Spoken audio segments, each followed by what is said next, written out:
Good afternoon, everyone. And to Foreign Minister Park, Jin, to you, to your entire delegation from the Republic of Korea, welcome to the State Department.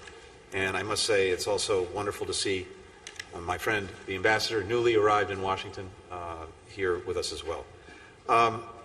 Before I jump into talking about the extremely productive meeting that we had, let me just say a few words about the Summit of the Americas that we just wrapped up in Los Angeles at the end of last week. As I think we saw in the many positive statements from leaders coming out of Los Angeles, this was a substantive and successful event that laid the foundation for enhanced regional cooperation. Countries made significant and concrete commitments on a whole range of issues that directly shape the lives of the people in our respective countries, from training 500,000 healthcare workers, to turbocharging the transition to clean energy, to building a more inclusive digital economy, to forging the first truly regional approach to migration in the Los Angeles Declaration. Our conversations were intense and intensive. Our goals are ambitious. And now, of course, the work begins to turn what was agreed in Los Angeles into reality, to making those commitments concrete and real.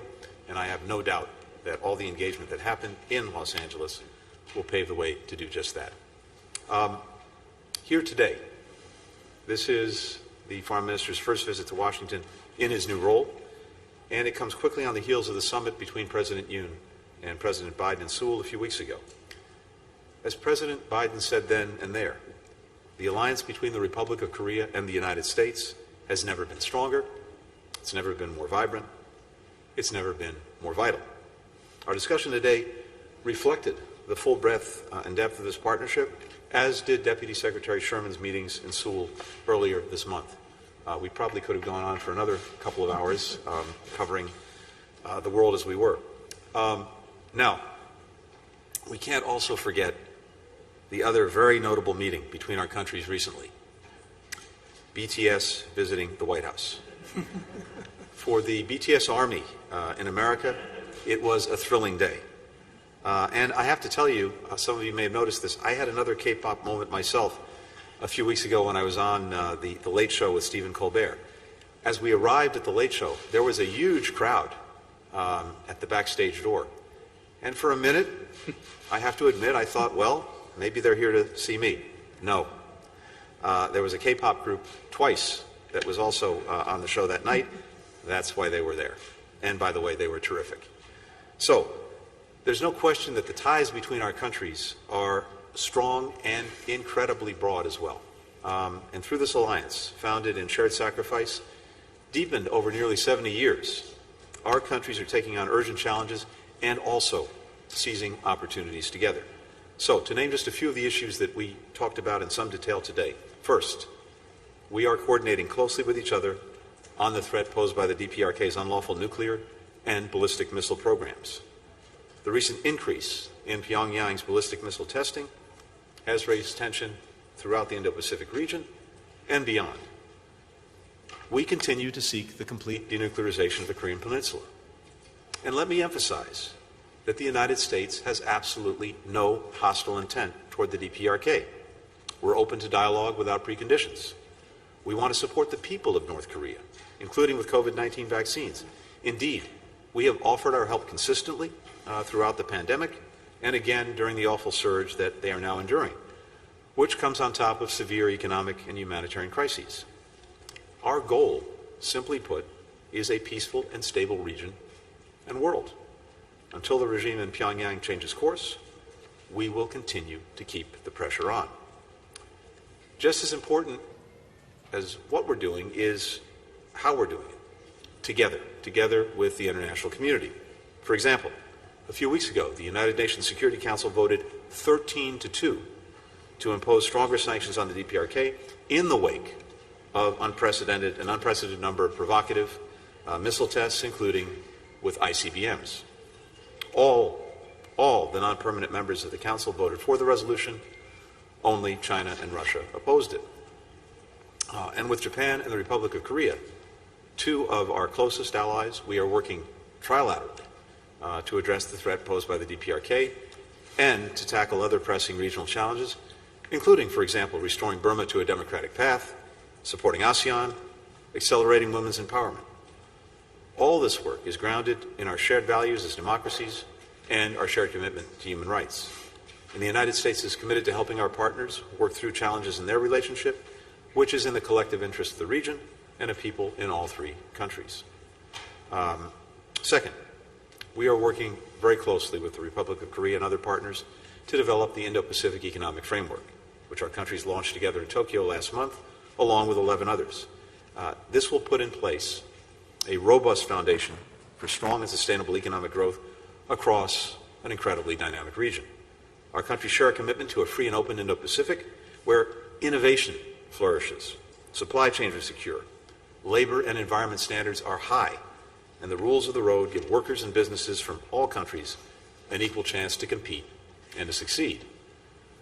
The bilateral economic relationship between the Republic of Korea and the United States is one of the strongest in the world.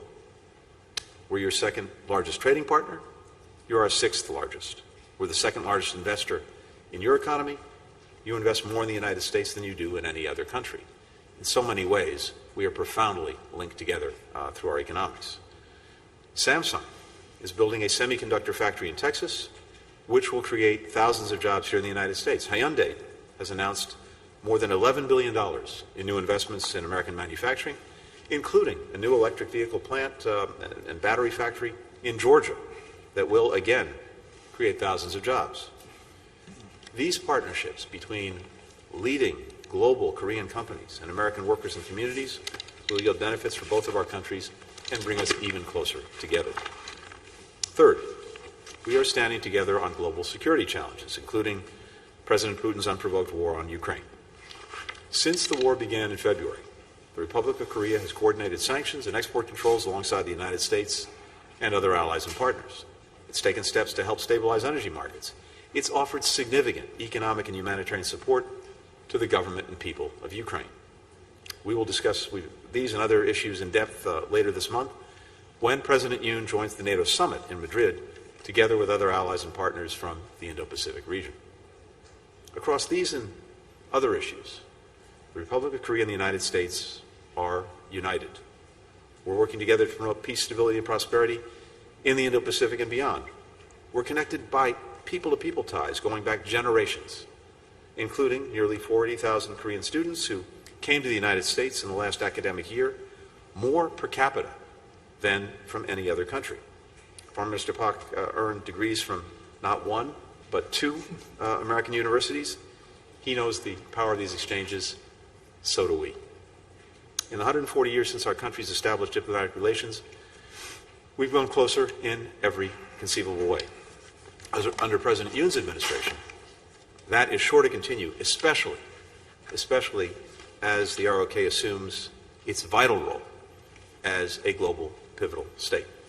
So, Jen, thank you again for being here in Washington. Thank you for the very, very good conversation between us and between our teams. A lot ahead of us, but for today, it's wonderful to have you here. Thank you. Well, thank you, Tony, for the warm welcome and the incredible hospitality. I would also like to thank your excellent team at the State Department for their work in preparing today's meeting. My first official order of business after arriving in Washington, D.C. yesterday was to lay a wreath at the Korean War Memorial and pay tribute to the heroic U.S. soldiers who sacrificed for freedom. While there, I had a chance to meet with American families visiting the memorial and was pleased to learn that the families were proud descendants of the Korean War veterans, Army soldiers, and Marines who have passed away. I think they were pleasantly surprised to see the Korean foreign minister there. Today, Secretary Blinken and I had a very productive and comprehensive dialogue over lunch on a wide range of shared agenda. I'm also pleased I had this opportunity to get to know Secretary Blinken on a personal level. Today's meeting takes place at an especially critical moment. First, it comes on the heels of the successful summit meeting between President Yoon and President Biden 3 weeks ago in Seoul, where they reaffirmed their commitment to strengthening the alliance.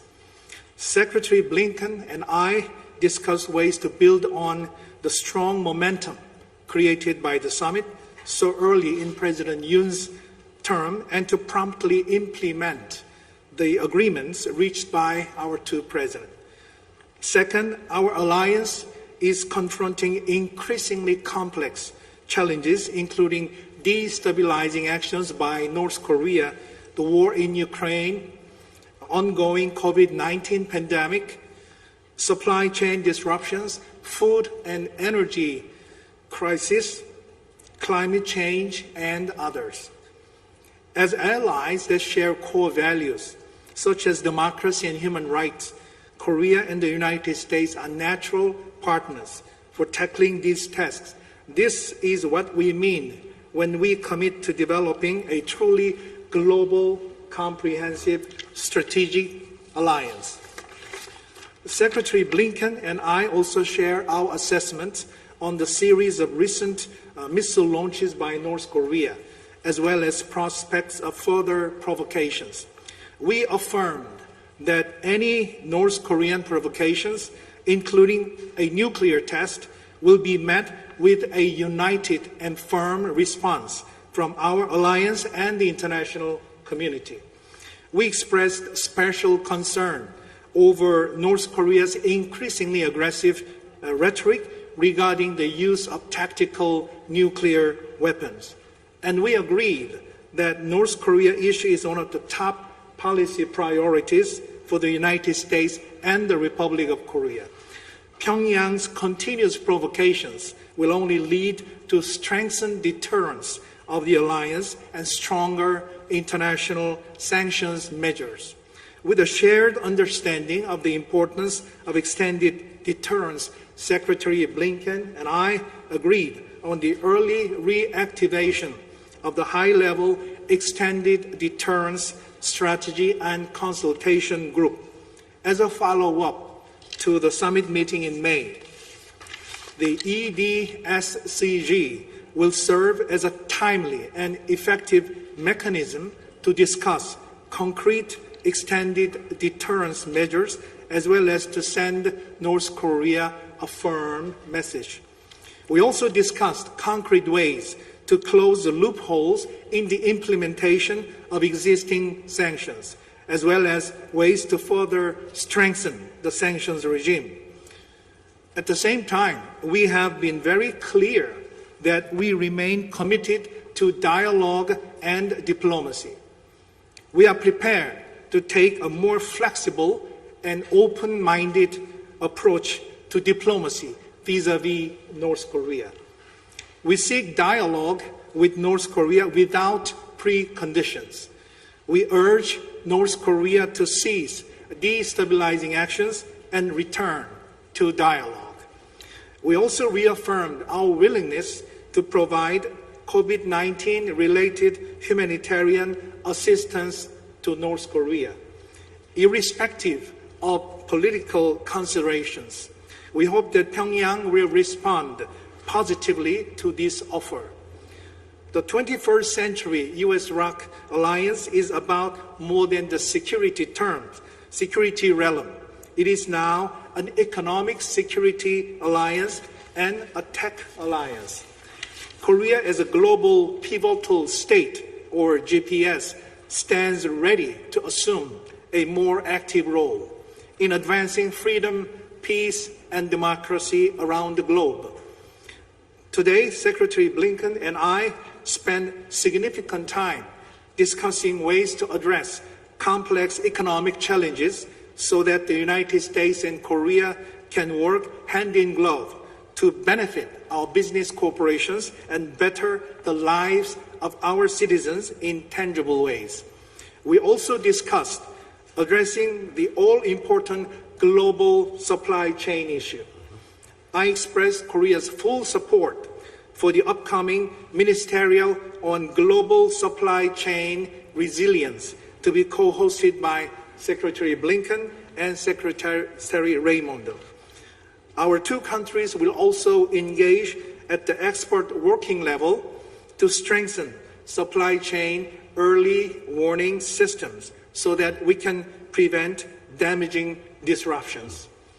Additionally, we discussed ways to scale up civil nuclear cooperation regarding partnership in overseas nuclear markets and small modular reactors. Secretary Blinken and I reiterate our commitment to strengthening efforts for a swift conclusion of the war and restoration of peace in Ukraine. Korea stands with the United States and the international community against Russia's illegal actions. We also acknowledged the importance of maintaining a prosperous and peaceful Indo-Pacific. I shared Korea's plan to formulate our own Indo-Pacific strategy, which would implement our global pivotal state across the region. Secretary Blinken welcomed Korea's initiative to embrace greater regional and global responsibilities. I also expressed Korea's desire to work closely with the United States and other partners to develop the IPEF or IPEF into an open, transparent, and inclusive platform for promoting peace and prosperity in the Indo-Pacific region. We look forward to engaging in discussions to flesh out the 4 pillars. After today's meeting, I could not be more confident that our alliance is stronger than it has ever been. Once again, I would like to thank Tony for today's productive discussions and look forward to working closely with him as close partners. We are on the same page on many issues. I hope to see you in Seoul again to continue these important talks and to reciprocate your warm welcome. Thank you. Thank you. We'll now turn to questions. We'll start with Sean Tandon of the AFP. Hi, good afternoon. Mr. Secretary, I was going to ask you about BTS, but you already addressed it. Could I ask you both to follow up on North Korea? You both mentioned the possibility of a nuclear test. How concerned are you at this point about that happening? You both said that the United States and the Republic of Korea are willing to meet without preconditions. Does that offer still stand even if they go ahead with a nuclear test? And if I could ask another issue that affects both countries, Iran. Foreign Minister Park, there's been a long-standing row with Iran over frozen funds. Do you believe that that's any closer to resolution? And Mr. Secretary, regarding Iran's actions last week regarding the IAEA, do you still see hope for diplomacy? Where do you see things standing now? Or are you hopeful of resuming something at some point? Thank you. Great. Thank you. Jen, I'm happy to start if you... Yes, go ahead. So with regard to, Sean, to a nuclear test, we remain concerned about the prospects for what would be a 7th nuclear test over multiple administrations. We know that the North Koreans have done preparations for such a test. We are being extremely vigilant about that. We're in very close touch with our close allies and partners, starting with the Republic of Korea, also with Japan and others, to be able to respond quickly should the North Koreans proceed with such a test. I can say simply for today that we're preparing for all contingencies, again, in very close coordination with others, notably with the ROK and with Japan. And we are prepared to make both short and longer term adjustments to our military posture as appropriate. A nuclear test would be dangerous. It would be deeply destabilizing to the region. It would blatantly violate international law, as set out in multiple United Nations Security Council resolutions. So, we urge the DPRK to refrain from further destabilizing activity. We call on the DPRK to engage in serious and sustained diplomacy. And indeed, in that regard, we are prepared, as we have been, to proceed with no preconditions. And as I said earlier, and I'll repeat now, we have no hostile intent toward the DPRK. But our efforts to engage without preconditions thus far have not been met with a response from the DPRK. In fact, the only response we've seen thus far has been this multiplicity of missile tests, including ICBMs. With regard to the JCPOA, and we've spoken to this repeatedly in recent days, a lot of work went into seeing if we could return to mutual compliance with the JCPOA, working with the European Union, working with European partners, working as well with China and Russia over the past year or more. And it is fundamentally up to Iran to decide whether or not it wishes to re-engage in that agreement, because the work in terms of re-engaging that agreement has, for the most part, been completed. But what we've seen is Iran continuing to try to inject extraneous issues into the conversation, into the negotiation, that simply have no place there. So they have to decide, and decide very quickly if they wish to proceed with what has been negotiated, and which could be completed quickly if Iran chose to do so.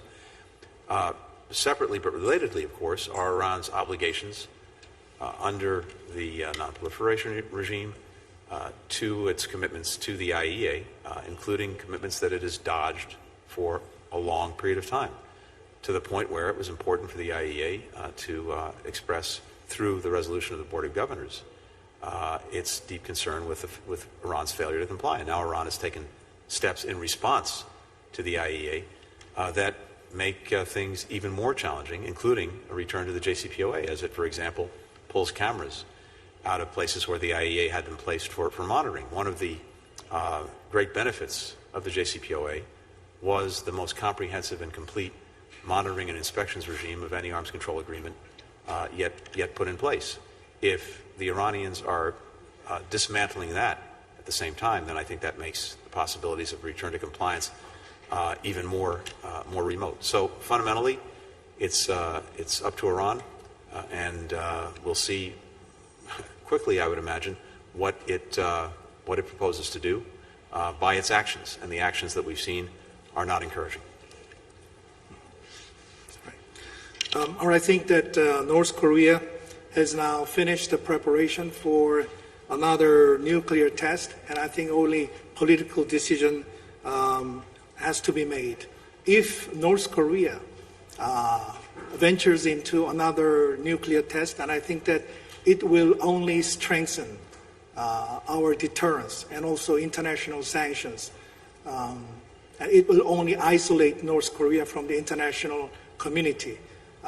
And certainly we need to push for a new UN Security Council resolution to deal with North Korea's provocation, as we have discussed today. So the lesson that North Korea should learn is that the more provocations they make, the more isolated they will become. And in fact, it will undermine its own national security.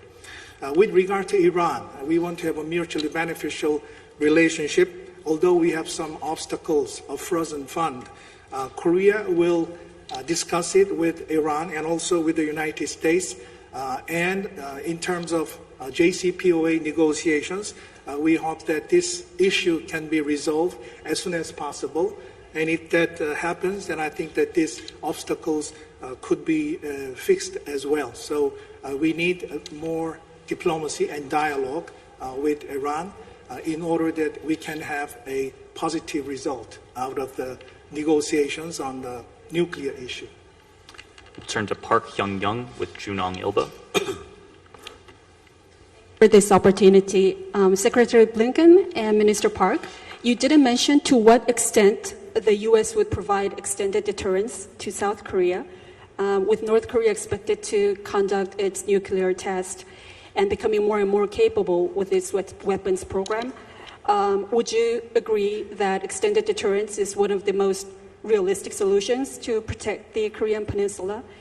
And could you give us more detail on what U.S. and ROK agreed upon?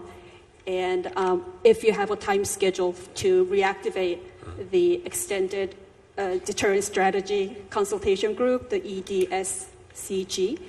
And my second question is, the new South Korean government vowed to strengthen U.S.-ROK alliance beyond military alliance that has been the core of the relationship for decades.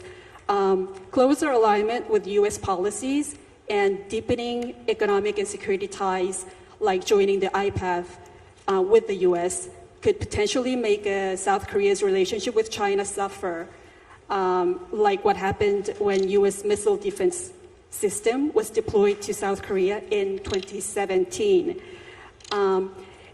So if this happens again, Chinese bullying or economic punishment, what can Koreans expect from the Biden administration? Thank you. Happy to start again, Jin. Thank you very much. First, it's very simple. The United States is committed to extended deterrence. And that commitment will also take the form of, as we've discussed, reestablishing the extended deterrence group, the working group. And my expectation, I think the minister's expectation, is that that will get up and working very, very soon in the weeks ahead. So that's something we discussed. I won't go into any further detail on the substance, but I can tell you that we're committed to extended deterrence, and we're committed to restarting the work of this group in the weeks ahead. With regard to the second part of your question, the relationships that we have around the world are not designed to be zero-sum when it comes to China. For example, we're not about decoupling the economic and investment relationship between other countries and China, or for that matter, our own. On the contrary, we see tremendous value in those relationships. But there are certain aspects of just to cite the example of the trade and economic relationship, that are very important that we discussed today. One is that I think for many countries, the lack of reciprocity in the economic and trade relationship is both unacceptable and unsustainable. That is, China imposes conditions and does things to our companies and business people engaged in trade and investment in China that we do not impose on them. And that simply can't last. And I think you're seeing countries around the world come together on that proposition.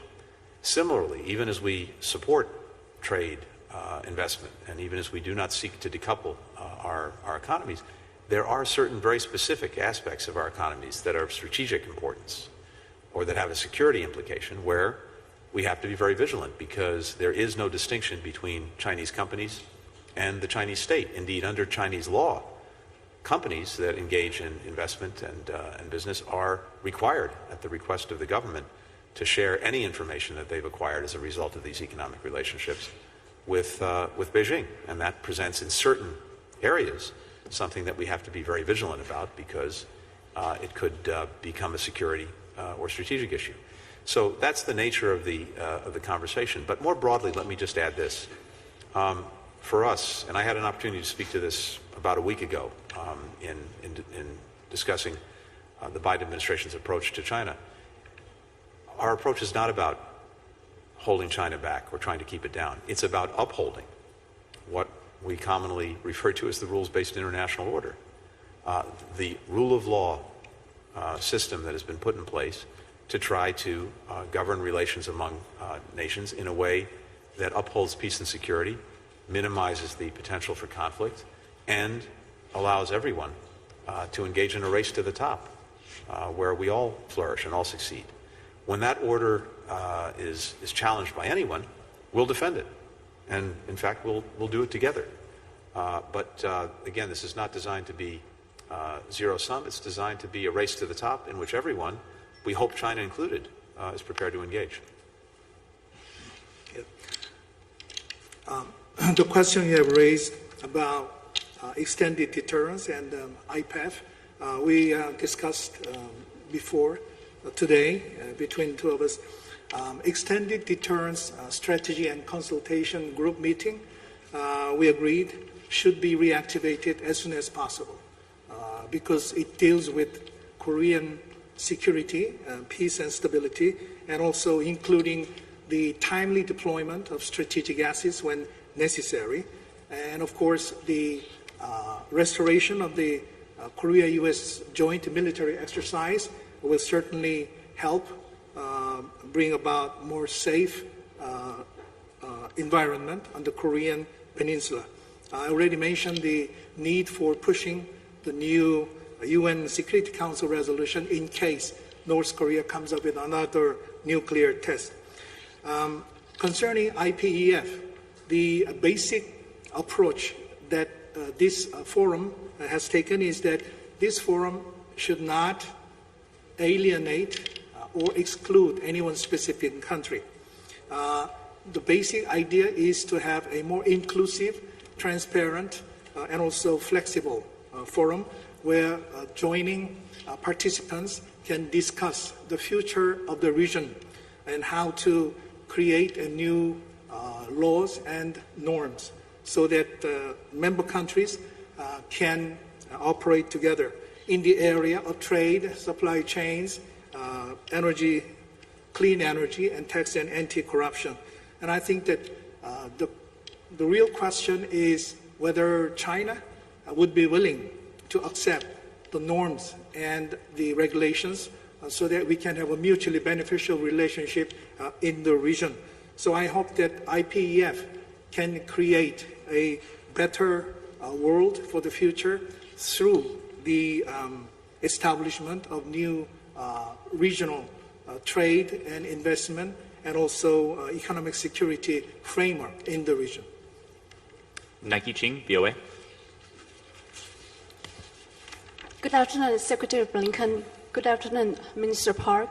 On North Korea has appointed its first female foreign minister and also announced a partial reshuffle of its military leadership.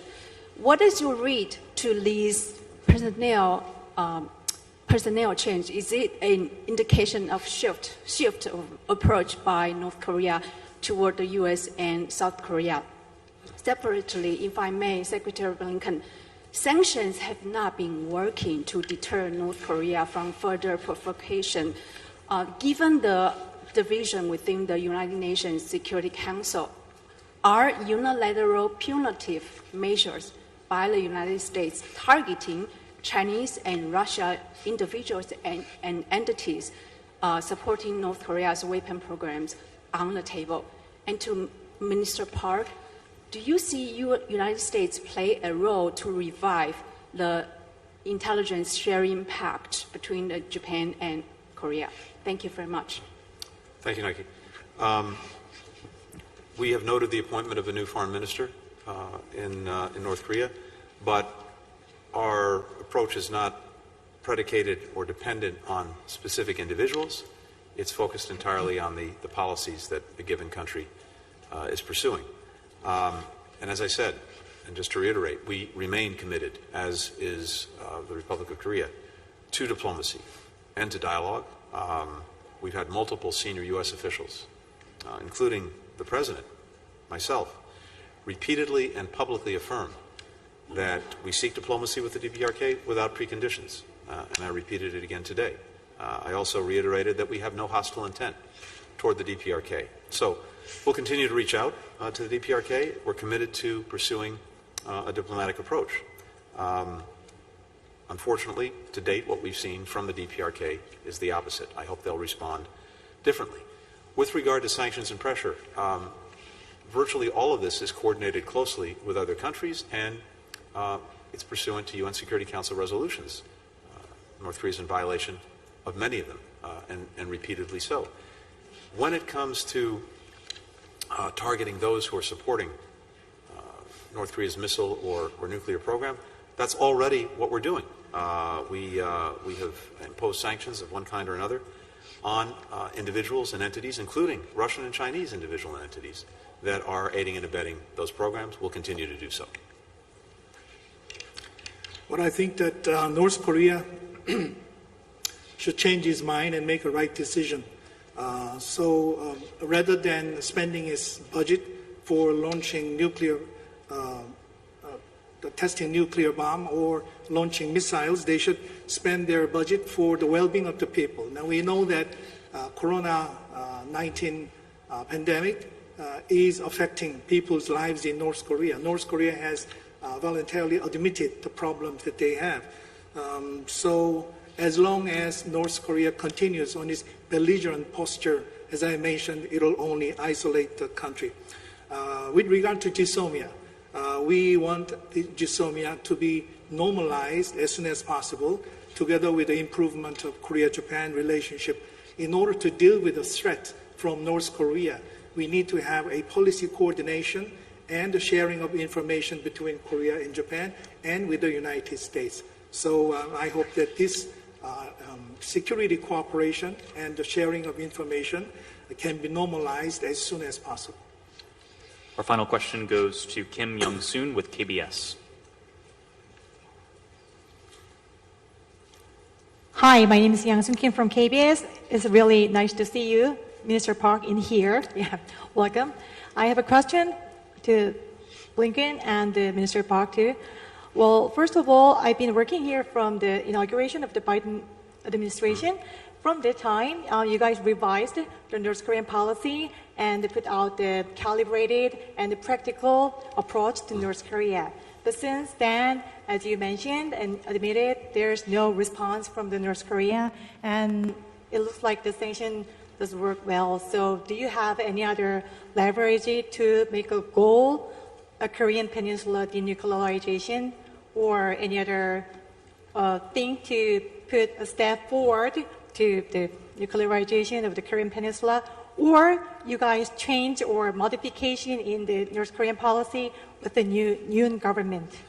And to the Minister Park, as you mentioned yesterday, the North Korea is ready to just push the button for the nuclear test. And do you think what will be the instigation to push the button? Because you said that it will be the political action, then there will be like a Korean-U.S. military joint, army together things that will be an instigation or something like that. What will be the instigation? Thank you very much. So, as you noted, we've made clear for some time our willingness to engage diplomatically and through dialogue with the DPRK toward the denuclearization of the Korean Peninsula. For some time, we took time to engage in a full policy review at the beginning of this administration. We completed that review, and we've made clear, as you said, to the DPRK as well as to others, our preparedness to engage through dialogue and through diplomacy in trying to resolve the issues and to advance the prospects for a genuinely peaceful peninsula. And unfortunately, again, as I've said, what we've seen to date has been no response from the DPRK. To the extent there's been a response, of late, it has been a proliferation of missile tests, including ICBMs, and possibly now a nuclear test. We've seen the preparations for that. That would be the 7th test over multiple administrations, multiple American administrations, multiple Korean administrations. We've also made clear that unless and until the DPRK is engaged with us and with partners and allies in diplomacy and in dialogue, that the pressure will continue, it will be sustained, and as appropriate, it will be increased. We've talked today, and we will continue to talk with the ROK, with Japan, with others, about the most effective ways to do that. And I can say that we are in full alignment when it comes to the approach that needs to be taken. That pressure can not only be exerted by our countries, but also by others in the international community, including through additional Security Council resolutions and what flows from those resolutions. At the same time, it is very important that we continue to strengthen our own defense and deterrence against further action by the DPRK. This is something that we're also engaged in. We're committed, for example, to talking about how we expand the scope and scale of combined military exercises for defensive and preparedness purposes, training on and around the Korean Peninsula. And of course, we want to make sure that we have in place all the defensive capacity necessary to deal with any possible provocation or aggression coming from the DPRK. That is not what we're looking for. That is not our goal or intent. To the contrary, it's the peaceful resolution of all of these differences toward a denuclearized Korean Peninsula. To do that through diplomacy and dialogue, but we're going to be prepared either way. And there is no daylight between the United States and the Republic of Korea when it comes to both aspects of that policy, being prepared fully to pursue diplomacy and dialogue, but also being prepared to deal with any provocation and any aggression coming from the DPRK. I think that North Korea is at a crossroads now. It can go ahead with its nuclear test and isolate itself, or it can make a right decision and return to the diplomacy and the dialogue. I hope North Korea can make the latter choice instead of continuing on a dangerous course of action.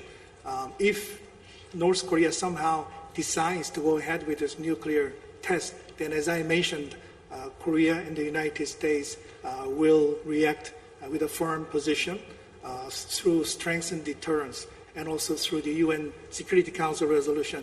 And I also think that China should play a very positive role to persuade North Korea that maintaining peace and stability on the Korean Peninsula requires their new thinking and also making a right decision at this important, critical juncture. So I really hope that North Korea can look to the future and makes the right decision. That concludes the press conference. Thank you, Your Excellencies. Thank you, everyone.